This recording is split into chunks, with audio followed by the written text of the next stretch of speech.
Hello everyone, welcome back to the channel. जैसा आप जानते हैं, कल सैटरडे था और कल के करंट अफेयर हम लोग कवर नहीं कर पाए थे, इसलिए आज इस वीडियो में हम कल के सारे करंट अफेयर को डिस्कस करेंगे। स्टार्ट करते हैं फर्स्ट क्वेश्चन के साथ। In which country is the world energy congress 2024 being organised? World energy congress को नीदरलैंड्स में ऑर्गेनाइज किया जा रहा है और भारत की तरफ से इरेडा के जो चेयरमैन और मैनेजिंग डायरेक्टर हैं प्रदीप कुमार दास, इनके द्वारा इसमें पार्टिसिपेट किया गया, इसमें शामिल हुआ गया। 26th एडिशन है ये वर्ल्ड एनर्जी कांग्रेस का और नीदरलैंड्स में कंप्लीट हुआ। और ये फैक्ट याद रखिएगा, इनके द्वारा ये बोला गया है इसमें कि भारत जो है चौथे नंबर पर आता है in renewable energy installed capacity. Netherlands की बात कर लेते हैं। यहाँ मैप में देख रहे हैं ये कंट्री हाईलाइटेड जो है नीदरलैंड है। Netherlands is a major country in the European continent. ये नॉर्थ ईस्टर्न यूरोप में लोकेटेड है। नॉर्दर्न और वेस्टर्न बॉर्डर पर नॉर्थ सी पड़ता है इसके, और बेल्जियम और जर्मनी इन दोनों कंट्रीज से बॉर्डर शेयर करता है। कैपिटल है एम्स्टर्डम। करेंसी है यहाँ की डच गिल्डर। प्राइम मिनिस्टर है मार्क रूट और एम्परर यहाँ के हैं विलियम एलेक्जेंडर। समिट और कॉन्फ्रेंस रिवाइज कर लेते हैं। तो पहला न्यूक्लियर एनर्जी समिट 2024 बेल्जियम में हुआ। सदर्न नेवल कमांड ने कंडक्ट किया मेघियन 24 seminar on meteorology. Indian army ने ऑर्गेनाइज किया first army commanders conference 2024। Second employment working group meeting Brasilia में हुई। First foreign office consultation India और मॉरिटानिया के बीच हुआ। मिनिस्ट्री ऑफ अर्थ साइंसेज ने होस्ट की workshop on blue economy. UN ने अडॉप्ट किया first global artificial intelligence resolution. Fourth Shanghai cooperation organisation startup forum नई दिल्ली में हुआ। First ever India pavilion inaugurate हुआ सैन फ्रांसिस्को में। साउथ कोरिया ने होस्ट की summit warns of AI risk to democracy.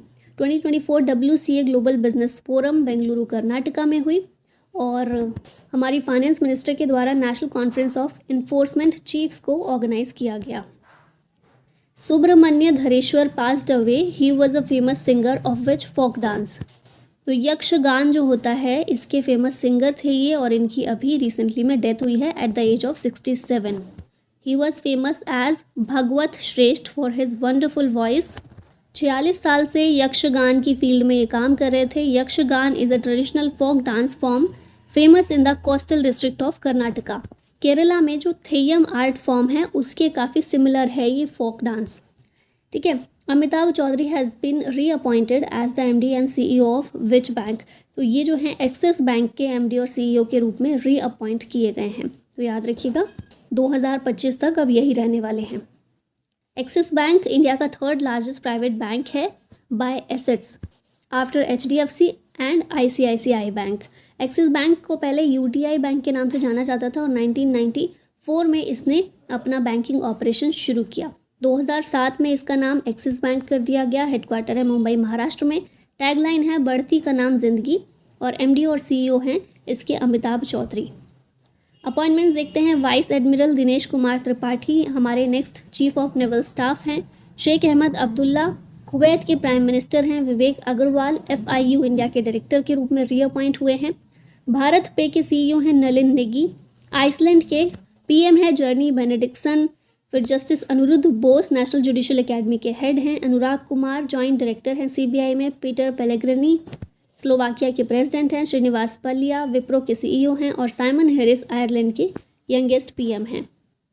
Indian historical records commission which was in the news recently is functioning under which ministry? ये commission ministry of culture के अंदर काम करता है, Indian historical records commission. और यह भी न्यूज़ में इसलिए आया है क्योंकि इस कमीशन ने अपना नया लोगो और मोटो अडॉप्ट किया है। नया मोटो इसका है यत्र इतिहासम भविष्याम प्रसक्षंता, और ये इसका लोगो है जो आप देख रहे हैं। ये एक एपेक्स एडवाइजरी बॉडी है ऑन आर्शिवल मैटर्स। इसे 1919 में इस्टेब्लिश किया गया था। मिनिस्ट्री ऑफ कल्चर के अंदर आता है। The Aramco company which will sponsor FIFA's major football tournament till 2027 belongs to which country? तो ये जो कंपनी है ये फीफा का जो फुटबॉल टूर्नामेंट होगा 2027 तक उसको स्पॉन्सर करेगी Aramco company.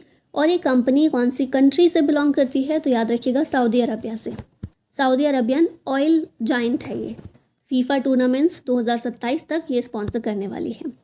FIFA mains world cup की हम बात कर लेते हैं। तो FIFA mains football world cup एक सीनियर मेंस फुटबॉल चैंपियनशिप है जिसे हर 4 साल में एक बार ऑर्गेनाइज किया जाता है।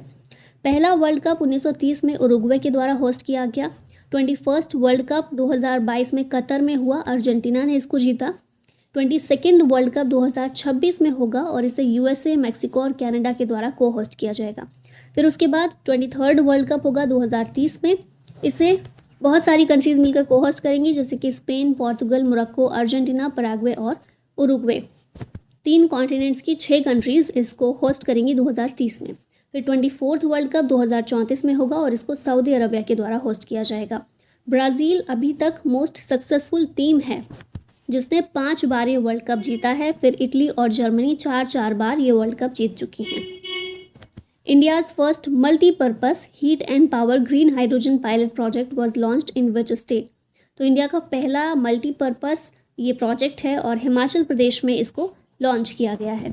1500 मेगावाट का ये पावर स्टेशन पायलट प्रोजेक्ट है। The project will also generate electricity using green hydrogen and a 25 kilowatt fuel cell. Who has been named as the ambassador of ICC Women's T20 World Cup Qualifier? इसकी ambassador सना मीर को बनाया गया है।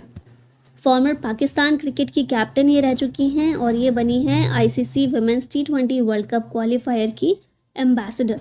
ये जो tournament है Abu Dhabi UAE में किया जाएगा। और ये चीज़ भी याद रखिएगा, ICC T20 वर्ल्ड कप जो पुरुषों वाला होता है उसमें उसैन बोल्ट ब्रांड एम्बेसडर हैं। ICC की बात कर लेते हैं। International cricket council world governing body है मेंस और वुमेंस क्रिकेट की।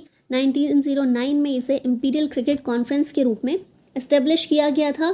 फिर 1965 में इसका नाम इंटरनेशनल क्रिकेट कॉन्फ्रेंस किया गया और 1987 में फाइनली इसका नाम इंटरनेशनल क्रिकेट काउंसिल हुआ। 108 मेंबर्स इसमें शामिल हैं। हेडक्वार्टर है दुबई UAE में। चेयरमैन है ग्रेग बर्कले और CEO हैं Geoff एलोर्डिस। What is the theme of the World Intellectual Property Day 2024? इसकी थीम है IP and the SDGs, Building Our Common Future with Innovation and Creativity। तो option D यहाँ correct होगा। किस दिन मनाते हैं वर्ल्ड इंटेलेक्चुअल प्रॉपर्टी डे? 26 अप्रैल को। ये है इसकी थीम। विपो के द्वारा इसको ऑर्गेनाइज किया जाता है। विपो UN की एक स्पेशलाइज्ड एजेंसी है, 1974 में इस्टेब्लिश हुई थी। विपो का हेडक्वार्टर है जेनेवा, स्विट्जरलैंड में। Which prestigious award is Jane Campion set to receive at the 77th Locarno Film Festival? 77th addition था लोकार्नो फिल्म फेस्टिवल का और इसमें जेन कैंपियन को पार्डो द ओनर मेनर अवार्ड दिया गया है। जेन कैंपियन न्यूजीलैंड से बिलोंग करती हैं। न्यूजीलैंड फिल्म मेकर हैं और इन्हें 2 अकेडमी अवार्ड्स मिल चुके हैं, 2 बाफ्टा अवार्ड्स मिल चुके हैं, 2 गोल्डन ग्लोब अवार्ड्स मिल चुके हैं और अभी लोकार्नो फिल्म फेस्टिवल में भी ये अवार्ड दिया गया है। लोकार्नो याद रखिएगा स्विट्ज़रलैंड में जगह है, वहीं पर ये फिल्म फेस्टिवल को ऑर्गेनाइज किया जाता है। अवार्ड्स यहाँ देख लेते हैं, रिवाइज कर लेते हैं। PM मोदी बने हैं पहले फॉरेन लीडर जिन्हें भूटान का हाईएस्ट सिविलियन ऑनर दिया गया है। बीना अग्रवाल और जेम्स के बॉयस ने जीता है ग्लोबल इनइक्वालिटी अवार्ड। BPCL 5वें नंबर पर रहा है in business world real 500। Indian dancer doctor Uma Rele को महाराष्ट्र गौरव अवार्ड दिया गया। सुल्तान अल ज़बैर को अवार्ड दिया गया है, ओनर दिया गया है for sustainable energy leadership. Riken Yamamoto ने जीता है प्रिट्जर प्राइज़। PM ने पहली बार नेशनल क्रिएटर्स अवार्ड दिए हैं अक्रॉस 20 कैटेगरीज। गोवा को best destination of the year का अवार्ड दिया गया है at ITB Berlin. President Murmu ने संगीत नाटक अकेडमी अवार्ड्स दिए हैं 94 आर्टिस्ट को। और यतिन भास्कर ने जीता है first prize in national youth parliament festival. Which country has appointed its first defence adviser to India? ये कंट्री है पपुआ न्यू गिनी। इनके द्वारा पहले defence adviser to India appoint किए गए हैं, ये हैं कर्नल एडिसन नेपियो। ठीक है, डिप्लोमेटिक रिलेशन इंडिया और पपुआ न्यू गिनी के बीच 1976 से है। लास्ट में एक क्वेश्चन है आप लोगों के लिए। Climate strategy 2023 document has been launched by, किसके द्वारा इसको लॉन्च किया गया? नाबार्ड, SBI, RBI या फिर PNB? आंसर बताइएगा इसका कमेंट में। और इसी के साथ वीडियो का होता है and. Thank you so much for watching. जय हिंद।